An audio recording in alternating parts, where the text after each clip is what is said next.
So when I was a senior in college, I attended a conference with Hillel International that got me connected to the JCRC of Greater Boston. And as a result, I ended up completing a fellowship called the Jewish Organizing Initiative, and my placement was the JCRC of Greater Boston.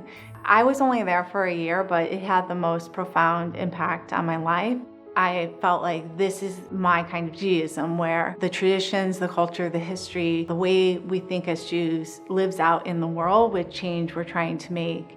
I, and also I think Corina, and maybe even all of St. Louis, had not really thought a whole lot about race until 2014 when Michael Brown was killed. And Laura was really involved in the congregation in helping us think about that. At the time, I had co-founded and was leading a small nonprofit called We Stories that was focused on engaging white families in racial equity efforts in the region. What we did was provide those families with children's books with diverse characters to introduce family conversations about race and racism and equality to build a community around those issues.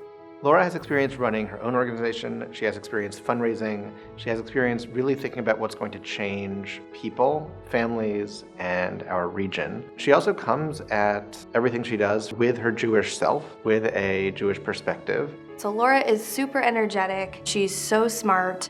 Sometimes she has little tidbits of information, tidbits of advice, and I call them Lauraisms. She's kind of one of the first people I go to when I have issues. I think she has a wealth of knowledge on what she does. She's so supportive. She's an ally, and she can just grab different types of people in the community or the room and bring them together. What first drew me to the JCRC was the way it was bringing a Jewish voice to state policy issues. Every time I would get a newsletter from JCRC, I would see all the issues I most care about listed and what to do through a Jewish lens. And it just made me feel really represented. I've also been to the State House a bunch of times with JCRC, and the way we've built coalitions with other groups and really come to learn how the legislative process works, I think that we're highly effective in that area, and that makes me really proud. This is just the start for her. And I don't know what the next 20, 30 years is going to bring, but I know that she's just gonna take off from here.